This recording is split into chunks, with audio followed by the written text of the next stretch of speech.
Bonjour, madame.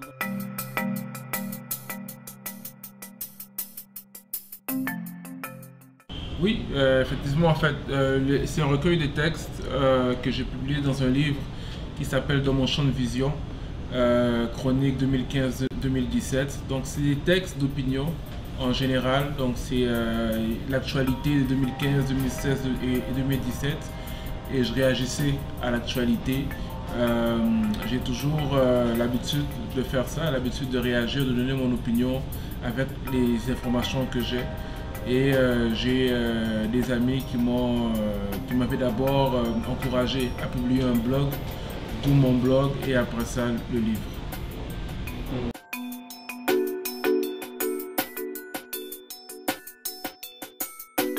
Cette comparaison très bien. Justement, les livres parlent beaucoup du Congo. Les textes, ça c'est vraiment au hasard quand j'écrivais l'actualité. Je me suis rendu compte quand j'ai fait la compilation des textes que j'ai choisis pour le livre que 60%, 70% des textes parlaient du Congo. Donc quand j'ai fait ce constat, j'ai décidé de dédier le livre au Congo, au pays, à la République démocratique du Congo. Et je l'ai comparé à un éléphant qui dort. Pourquoi? Parce que ça m'a rappelé justement les mots de quelqu'un qui disait que l'éléphant, vous savez que l'éléphant d'Afrique, c'est le mammifère qui dort le moins. Et maintenant, il ne dort pas beaucoup, et même quand il dort, la plupart du temps, il dort sur les jambes, parce qu'il doit se méfier des prédateurs. L'éléphant, maintenant, comparé à beaucoup d'animaux, c'est l'éléphant rêve. Alors, ce qui se passe, c'est que pour que l'éléphant puisse rêver, il faut qu'il atteigne son sommeil paradoxal. Donc, et pour atteindre ce sommeil, il doit être couché. Et quand l'éléphant est couché comme ça, la légende urbaine dit que on peut tout faire autour d'un éléphant qui dort, mais gare à son réveil, hein, parce qu'on connaît la taille, on connaît le poids d'un éléphant.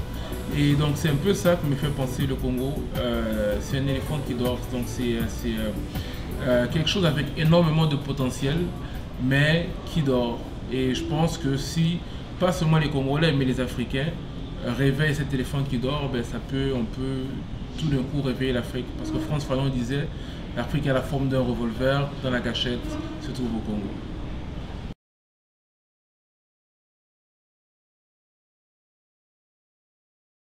Mais Lumumba m'inspire la liberté, Lumumba m'inspire le panafricanisme. C'est-à-dire, j'ai dédié mon livre au Congo, et le Congo c'est aussi mon pays, c'est là d'où je viens, c'est ma terre natale, mais je me considère d'avant tout comme un Africain. Et Lumumba c'était ça, c'était un Congolais, mais qui se considérait comme un Africain d'abord. Donc en fait, Lumumba c'est ça qui l'inspire, il inspire la liberté, il inspire la lutte, il inspire le grand désir d'être maître de son destin. Et c'est ça qui me plaît chez Lumumba. Et au-delà de Lumumba, il y a beaucoup de gens. Il y a Thomas Kanza, il y a Victor Poyo, des gens un peu moins connus que Lumumba, mais sur lesquels aussi j'ai écrit dans mon livre. Oui.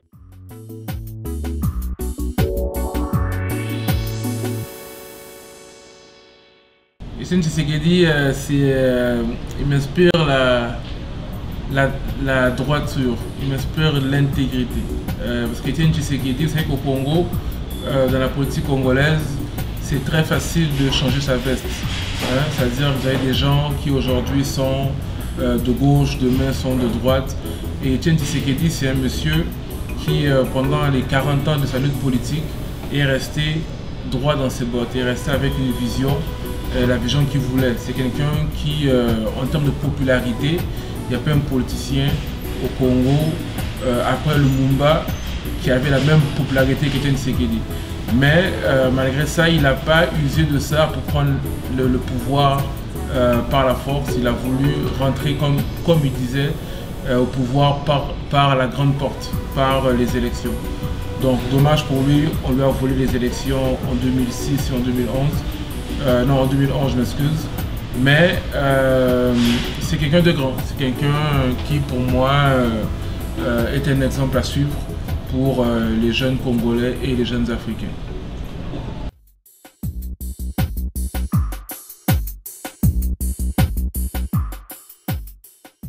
Oui, dans le sens où le Congo, c'est, comme beaucoup de gens disent, une catastrophe géologique, dans le sens où le sous-sol du Congo regorge d'énormes minerais. On a un peu tout, on a le coltan, le cuivre et tout ça. Alors ce qui fait, c'est que ça attire beaucoup de vautours autour du Congo. Il y a beaucoup de gens de plein de pays, il y a des mercenaires, il y a beaucoup de groupes armés qui sont là et qui se battent pour ce butin-là. Et le pays est mal protégé. Quand on voit d'abord le nombre de morts, on a en 10 ans 8 millions de morts, 8 millions de personnes, c'est la population du Québec qui ont été éliminées du Congo en une dizaine d'années. Il y a énormément de déplacés, il y a énormément de viols.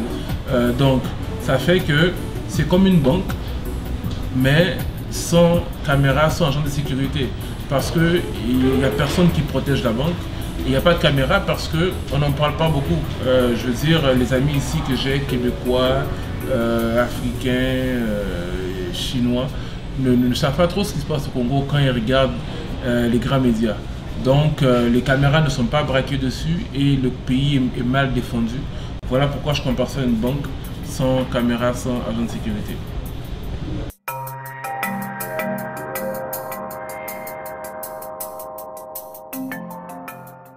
Dimanche prochain, c'est le 10 septembre à 15 h. C'est à l'école de gestion de l'UQAM, donc au 315 Sainte-Catherine-Est à Montréal, et à la salle R110. Donc à la salle R110 à 15 h. On sera là pour 2h30 de 15 h à 17h30, là où je vais pendant 30 à 40 minutes faire un exposé, présenter le livre à mes invités. Et justement, le livre sera vendu au coût de 20 $. Et je ferai aussi une dédicace aux gens qui veulent bien une dédicace. Et donc c'est ça. Donc je vous invite tous, tout le monde doit venir à cet événement-là, je crois. Je crois que c'est un événement important. Et c'est pas seulement moi. Je pense que quand il y a des jeunes Africains qui décident d'écrire sur leur pays, sur leur continent, je pense que c'est important de les encourager, c'est important d'entendre qu'est-ce qu'ils ont à dire.